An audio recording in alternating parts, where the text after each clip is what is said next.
ಮಂಗಳೂರಿನ ಧರ್ಮಸ್ಥಳದಲ್ಲಿ ಗಲಾಟೆ ವಿಚಾರಕ್ಕೆ ಸಂಬಂಧಪಟ್ಟಂತೆ ಹೆಚ್ಚುವರಿ ಕೇಸ್ ಪೊಲೀಸರನ್ನ ನಿಯೋಜನೆ ಮಾಡಲಾಗಿದೆ. ಮುಂಜಾಗ್ರತಾ ಕ್ರಮವಾಗಿ 4 ಕೆಎಸ್ಆರ್ ತುಕಡಿಗಳನ್ನು ನಿಯೋಜನೆ ಮಾಡಲಾಗಿದ್ದು ಸ್ಥಳದಲ್ಲೇ ಬೀಡು ಬಿಟ್ಟಿದ್ದಾರೆ ಪೊಲೀಸರು. ಮಂಗಳೂರಿನ ಧರ್ಮಸ್ಥಳದಲ್ಲಿ ಹಲ್ಲೆ ಪ್ರಕರಣಕ್ಕೆ ಸಂಬಂಧಪಟ್ಟಂತೆ ಹೆಚ್ಚುವರಿ ಪೊಲೀಸರನ್ನ ನಿಯೋಜನೆ ಮಾಡಲಾಗಿದೆ. ಯಾವುದೇ ರೀತಿಯಾದಂತಹ ಅನಾಹುತಗಳು ತೊಂದರೆಗಳು ಉಂಟಾಗದಂತೆ ಮುನ್ನೆಚ್ಚರಿಕಾ ಕ್ರಮ ವಹಿಸಿ ಹೆಚ್ಚಿನ ಪೊಲೀಸರನ್ನ ನಿಯೋಜನೆ ಮಾಡಲಾಗಿದೆ.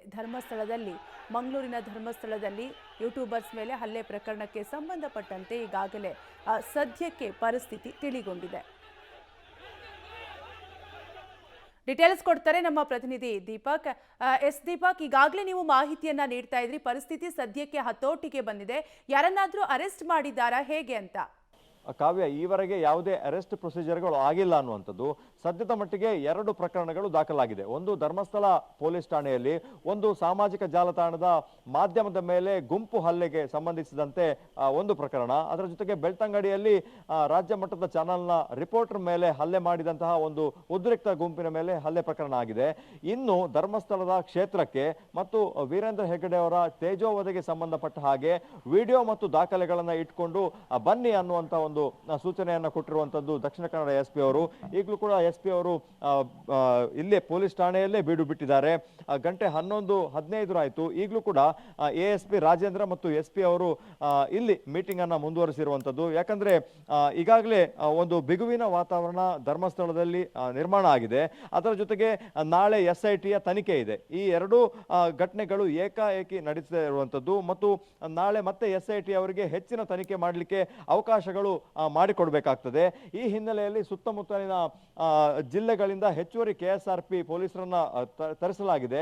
ಪ್ರಮುಖವಾಗಿ ಇವತ್ತು ಸವಾಲಾಗಿರುವಂತದ್ದು ಪೊಲೀಸರಿಗೆ ಇದು ಒಂದೇ ಟೈಮ್ ನಲ್ಲಿ ಆಯಿತು. FSL ನವರು ತಮ್ಮ ತನಿಖೆಯನ್ನ ಮುಗಿಸಿಕೊಂಡು ವಾಪಸ್ ಬೆಳ್ತಂಗಡಿಗೆ ಹೋಗ್ತಾ ಇದ್ದಂತಹ ಸಂದರ್ಭದಲ್ಲಿ ಇಲ್ಲೊಂದು ಗುಂಪಿನ ಒಂದು ಗಲಾಟೆ ಆಗಿರುವಂತದ್ದು.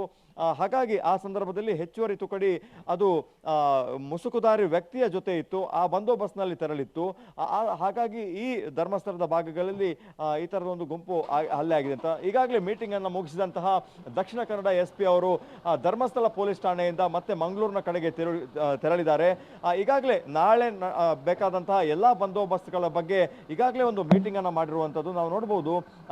ನಾಳಿನ ಒಂದು ಅವಲೋಕನವನ್ನ ಈಗಾಗಲೇ ಮಾಡಿರುವಂತದ್ದು ಮತ್ತು ಹೊರ ಜಿಲ್ಲೆಗಳಿಂದ ಈಗಾಗಲೇ ಹೆಚ್ಚುವರಿ ಪೊಲೀಸರನ್ನ ಬರಮಾಡಿಕೊಂಡು SIT ತನಿಖೆಗೂ ಕೂಡ ಎಲ್ಲಾ ರೀತಿಯ ಅವಕಾಶಗಳನ್ನು ಮಾಡಿಕೊಡುವಂತದ್ದು ಮತ್ತು ಈ ಗ್ರಾಮದ ಮತ್ತು ಬೆಳ್ತಂಗಡಿ, ಉಜಿರೆ ಮತ್ತು ಧರ್ಮಸ್ಥಳ ದೇವಸ್ಥಾನದ ಆಸುಪಾಸಿನಲ್ಲಿ ಮತ್ತೆ ಈ ತರದ ಘಟನೆಗಳು ನಡಿಬಾರದು ಅನ್ನುವಂತ ಹಿನ್ನೆಲೆಯಲ್ಲಿ ಎಲ್ಲೂ ಕೂಡ ಗುಂಪು ಸೇರಬಾರದು, ಪರ ವಿರೋಧ ಚರ್ಚೆಗಳು ಮತ್ತು ಘೋಷಣೆಗಳು ನಡಿಬಾರದು ಅನ್ನುವಂಥದ್ದು. ಏನೇ ಇದ್ರೂ ಕೂಡ ಕಾನೂನು ರೂಪದ ಕ್ರಮ ಆಗಬೇಕು, ದಾಖಲೆಗಳನ್ನ ಕೊಡಿ, ತೇಜೋವಧೆ ವಿರುದ್ಧ ಕೇಸು ದಾಖಲಿಸಿ ಅನ್ನುವಂತ ಒಂದು ಹೇಳಿಕೆಯನ್ನ SP ಡಾಕ್ಟರ್ ಅರುಣ್ ಕುಮಾರ್ ಅವರು ತಿಳಿಸಿರುವಂತದ್ದು.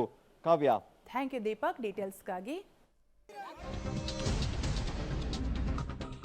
ಧರ್ಮಸ್ಥಳದಲ್ಲಿ ಯೂಟ್ಯೂಬರ್ಗಳ ಮೇಲೆ ಹಲ್ಲೆ ಪ್ರಕರಣಕ್ಕೆ ಸಂಬಂಧಪಟ್ಟಂತೆ ಸಂಧಾನ ಸಭೆಯನ್ನ ಮುಗಿಸಿ ಹೊರಟ SP ಅರುಣ್ ಕುಮಾರ್ ಮಂಗಳೂರು ಕಡೆಗೆ ತೆರಳಿದ ದಕ್ಷಿಣ ಕನ್ನಡ ಜಿಲ್ಲೆ SP ಅರುಣ್ ಕುಮಾರ್ ಧರ್ಮಸ್ಥಳದಲ್ಲಿ ಯೂಟ್ಯೂಬರ್ಗಳ ಮೇಲೆ ಹಲ್ಲೆ ಪ್ರಕರಣಕ್ಕೆ ಸಂಬಂಧಪಟ್ಟಂತೆ ಸಂಧಾನ ಸಭೆಯನ್ನ ಮುಗಿಸಿ SP ಅರುಣ್ ಕುಮಾರ್ ಈಗಾಗಲೇ ಹೊರಟಿದ್ದಾರೆ. ಒಟ್ಟಾರೆಯಾಗಿ ಸದ್ಯಕ್ಕೆ ಸ್ಥಳದಲ್ಲಿ ಪರಿಸ್ಥಿತಿ ತಿಳಿಗೊಂಡಿದ್ದು ಹತೋಟಿಗೆ ಬಂದಿದೆ.